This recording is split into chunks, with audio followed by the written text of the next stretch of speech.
Maka apabila engkau perbuat taat dan ibadat seperti sembahyang dan membaca Quran, dan tiada ada engkau dapat padanya barang yang tersebut dahulu itu di dalam hati engkau, maka engkau ketahui bahwasanya adalah pada engkau sakit yang batin di dalam hati engkau daripada sifat kibir, sombong, atau ujub, atau yang lain daripada yang demikian itu.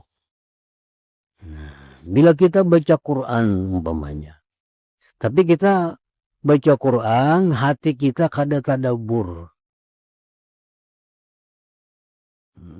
Kita baca Quran, hati kita kada hadir. Maka itu menunjukkan bahwa hati kita ini ada sakit. Nah, hati kita ada sakit. Apa penyakitnya? Seperti sombong. Nah, orang yang bersifat sombong itu kada akan bisa khusyuk di dalam sembahyang. Kada bisa. Orang yang bersifat sombong itu kada akan bisa merenungi makna-makna Al-Quran. Karena firman Allah Ta'ala sudah menyatakan, Sa'asrifu an ayati alladhina yatakabbaruna fil ardi bighairil haqq. Allahu a'lam. Artinya lagi akan aku tolak daripada ayatku mereka yang takabur, mereka itu di dalam bumi dengan tiada sebenarnya. Nah, jadi ayat-ayat Allah itu bukan hanya Al-Quran.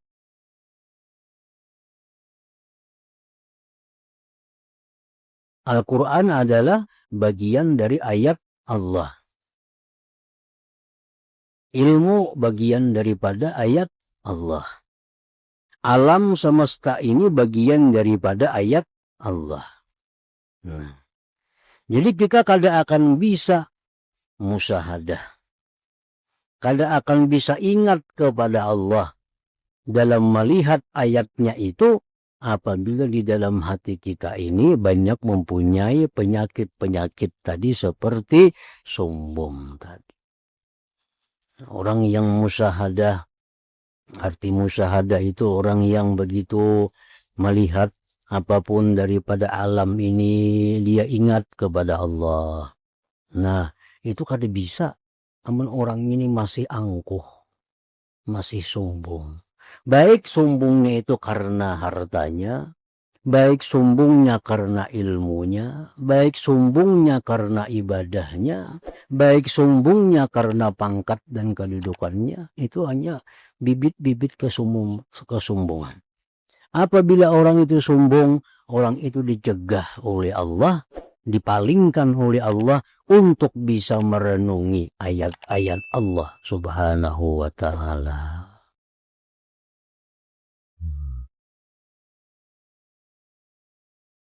Maka adalah umpamanya seseorang yang sembahyang dan membaca Quran yang tiada padanya hudur dan tadabbur, itu seperti orang yang sakit. Di dalam mulutnya gula, padahal pahit rasanya.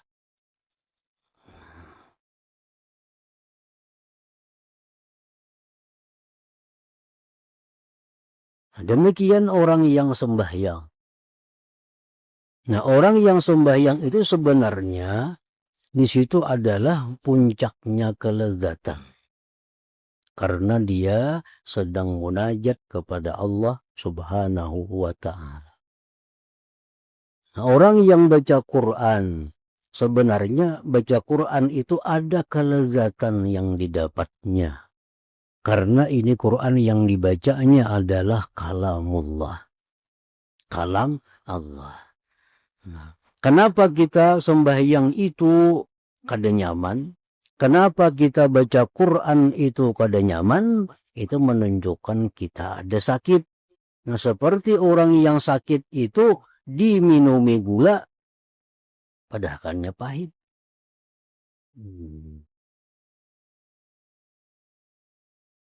Disurungi bubur sup, anak muak aja, melihat aja anak muak. Ini orang gari, kita nasihat itu 2 piring habis. Si garing ini disurungi nasi sup sate, melihat aja aku aja anak muak. Kenapa? Karena inya garing. Nah, demikian pula orang yang sakit hatinya itu karena maksiat tadi. Nah, dibawa sembahyang bah kada mau tuh bangnya. Bepaksaan lah bang disuruh sembahyang. Sembahyang pun nya kada nyaman. Nah, baca Quran pun kada nyaman. Padahal ini mestinya adalah kelezatan rohani. Kelezatan rohani. Nah, kenapa sebab demikian itu? Karena penyakit di dalam hatinya seperti kesombongan contohnya tadi.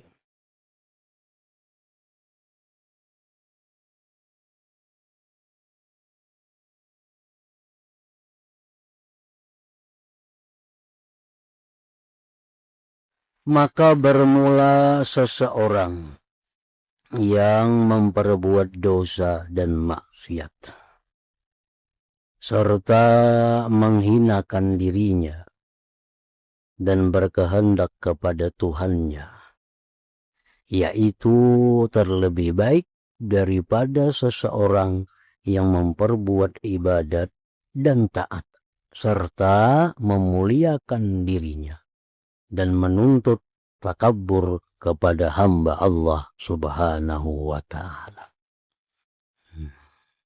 Ini pulang bebaik-baikan. Kalau orang yang paling baik itu memang orang yang ahli ibadah, namun dia merasa bahwa dirinya itu adalah hina di sisi Allah. Nah, ini paling baik. Nah, perbandingannya di sini ada orang yang suka maksiat, tapi hatinya tuh merasa inya ini kada berharga di sisi Allah. Nya menganggap orang lain tuh baik daripada dirinya karena inya banyak dosa. Nah, ini lebih mulia di sisi Allah kedudukannya daripada orang yang ahli ibadah namun dia merasa punya pangkat di sisi Allah. Merasa dia lebih baik daripada orang lainnya. Nah, itu mau dibanding dua itu. Dibanding dua. Ibarat hakunan tuh. Hakun mana? Nah, baik mana? Ini orang maksiat. Tapi inya merasa kehinaan dirinya karena banyak dosa. Merasa hina dirinya, kada berharga di sisi Allah. Orang lain setiap kali dilihatnya orang lain tuh lebih baik daripadanya. Orang lain kada banyak dosa, aku banyak maksiat. Nah, yang satunya nih orang kada bisa maksiat. Taat saja gawiannya, beribadah melulu. Tapi inya merasa bahwa dirinya itu mulia di sisi Allah. Merasa orang lain itu kotor. Merasa orang lain itu adalah hina. Nah, lebih baik yang pertama tadi. Dalam pandangan Allah Subhanahu wa ta'ala.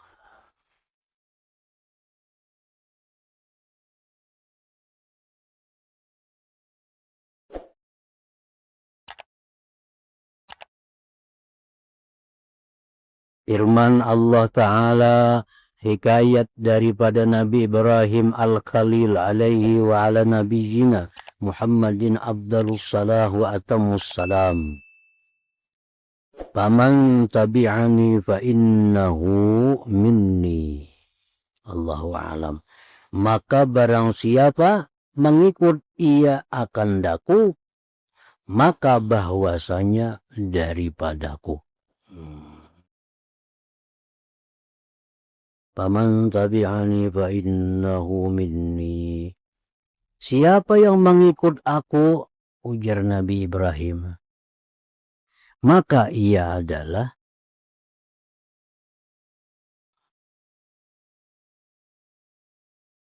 bagian daripada aku. Barang siapa mengikut ia akan daku, maka bahwasanya daripada aku. Ini perkataan Nabi Ibrahim yang dihikayatkan oleh Allah Subhanahu wa Ta'ala di dalam Al-Quran. Maka adalah mafhum ini ayat bahwasanya seseorang yang tiada mengikut ia akan dia, tiadalah ia daripadanya. Nah, artinya itu. Siapa yang kada mengikut aku, berarti bukan daripada aku. Nah, itu pemahamannya. Dan lagi firman Allah Ta'ala hikayat daripada Nabi Nuh alaihi wa ala nabiyina al-Mustafa azka salati wassalam, firmannya, inna bani min ahli. Ujar Nabi Nuh bahwa anakku ini adalah keluargaku. Yakni bahwasanya anakku itu daripada ahliku. Maka menjawab akan dia Allah Subhanahu wa Ta'ala dengan firman-Nya, qala ya Nuh innahu laisa min ahlik, innahu amalun ghairu salih. Yakni firman Allah Ta'ala, hai Nuh, bahwasanya anak itu tiada ia daripada ahli engkau, karena bahwasanya ia memperbuat amal yang tiada saleh. Anak Nuh ini kan kafir. Nah, anak Nabi Nuh ada satu yang kafir. Nah, waktu terjadi banjir besar, ini kada mau 4 kapal Nabi Nuh. Karena ini kafir. Menganggap kada percaya lawan kapal Nabi Nuh yang dibikin, dibuat di tengah gunung. Nah, begitu banjir datang, Nabi Nuh ini hendak membuat itu anak karena menganggap itu anak. Nah, itu bagianku, ujar Nabi Nuh. Ahliku, ujar Tuhan. Menjawab, nah, wahai Nuh, itu bukan keluarga engkau, karena itu amal yang tidak saleh. Maka bermula mengikut itu menjadikan orang yang mengikut itu akan orang yang diikut seolah-olah suku daripada orang yang diikut.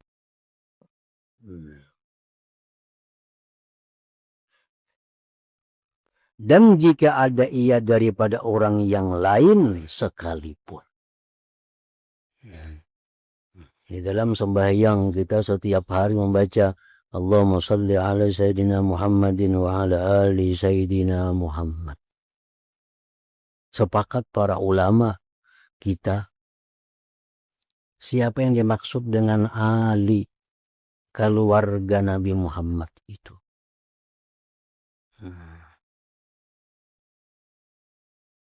Mereka mengatakan bahwa ini maksud dengan ali Muhammad itu dalam tempat doa itu tiap-tiap orang yang beriman yang takwa.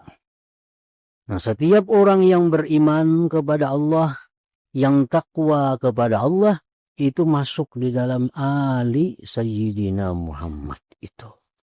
Ali itu dalam makam doa. Jadi apa pengertian keluarga Nabi Muhammad Sallallahu Alaihi Wasallam? Nah, pengertian keluarga Nabi Muhammad itu kalau waktu berdoa, waktu sembahyang, pengertiannya adalah setiap orang mukmin yang takwa masuk di dalam keluarga Nabi Muhammad itu. Nah, lain hal di tempat selain doa. Nah, di tempat selain doa itu maksud keluarga Nabi Muhammad itu adalah orang yang keturunan Bani Hashim dan Bani Muttalib. Tapi kalau dalam sembahyang itu kita mengucap wa ala ali atas keluarga Nabi Muhammad, arti setiap orang yang beriman dan yang takwa itu disebut adalah keluarga besar Nabi Muhammad Sallallahu Alaihi Wasallam.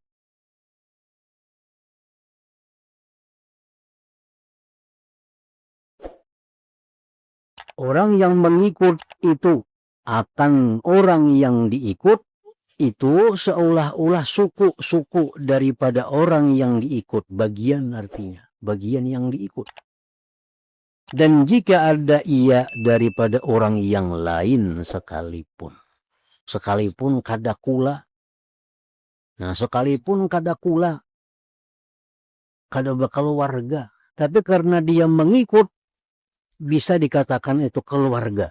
Nah, bagi orang yang diikutnya itu.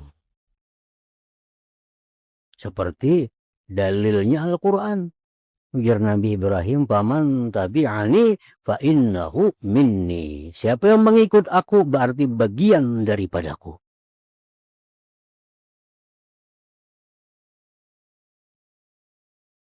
Seperti Salman Al-Farisi radhiyallahu anhu,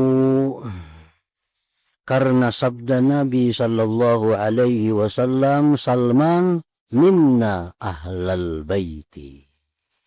Yakni Salman Al-Farisi daripada kami ahlil bait. Salman Al-Farisi diakui Nabi sebagai ahlul bait. Dan maklum bahwa singa Salman Al-Farisi daripada ahli Faris, orang Persia. Salman orang Iran. Ada sangkut pautnya lawan Nabi. Nabi orang Arab. Salman bangsa Persia, Nabi kita bangsa Arab. Kadalah hubungan kula. Jauh benar itu bangsanya lain. Tapi Rasulullah mengatakan Salman itu adalah daripada kami ahlul bait.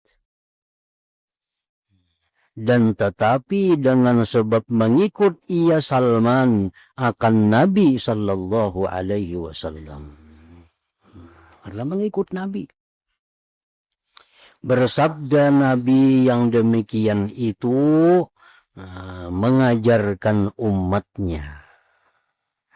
Maka seperti bahwasanya mengikut itu tetap berhubung seperti demikian itu.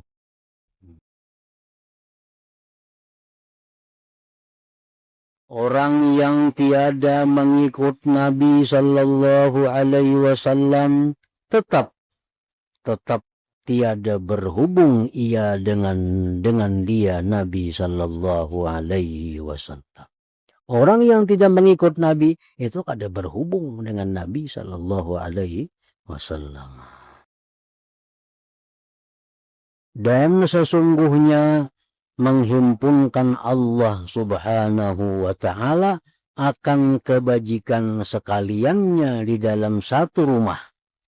Kebaikan itu seluruhnya dihimpunkan Allah dalam satu rumah. Dan menjadikan Allah Ta'ala akan anak kunci itu rumah mengikut Nabi Sallallahu Alaihi Wasallam. Jadi mengikut Nabi Sallallahu Alaihi Wasallam. Mengikut Nabi ini satu pengertian yang sangat luas tadi artinya. Bukan dikatakan bila orang misalnya berjanggut mengikut Nabi kada tantu nih tuh. Abu Jahal sempanjangan janggut. Bila bebulang mengikut Nabi. Bebuan Abu Jahal itu bebulang gana pada kita-kita ini bulangnya. Nah itu bukan hanya diartikan mengikut Nabi sebatas itu. Nah mengikut Nabi itu ada yang jaliyah. Tadi kayak sembahyang, puasa, berzakat, itu mengikut Nabi yang jaliyah. Ada mengikut Nabi khafiyah, yang lebih penting lagi yang khafiyah. Bagaimana ikhlasnya Nabi itu yang diikuti. Bagaimana tawadhu'nya Nabi itu yang diikuti. Bagaimana zuhudnya Nabi, bagaimana waraknya Nabi itu yang lebih perlu diikuti daripada mengikuti yang zahir. Mengikut Nabi itu bagus semuaan. Namun ada prioritasnya. Ada yang utama kita ikuti, kemudian ini, kemudian itu. Jangan hanya mengikuti sesuatu yang zahir, tapi melupakan meninggalkan mengikut Nabi yang lain-lainnya. Padahal yang lebih utama mengikut Nabi itu mengikut yang batiniyah. Nah, bagaimana sifat kasih sayangnya Nabi kepada umat, itu yang utama diikuti. bagaimana ikhlasnya Nabi dalam beribadah, bagaimana tawakalnya Nabi kepada Allah. Itu lebih utama diikuti daripada mengikuti janggut atau sisingut Nabi. Lebih utama. Jadi orang yang mengikut Nabi secara zahir, janggut panjang misalnya, bulangnya gana, tapi tingkah lakunya jauh daripada sifat Nabi, justru menyepanakan Nabi. Menyepanakan Nabi. Jadi mengikut Nabi yang batin itu lebih utama daripada mengikut Nabi yang zahir. Nah, segala kebaikan itu seluruhnya diletakkan Allah dalam sebuah rumah. Dan kunci rumah itu adalah ittiba'un Nabi, mengikut Nabi sallallahu alaihi wasallam.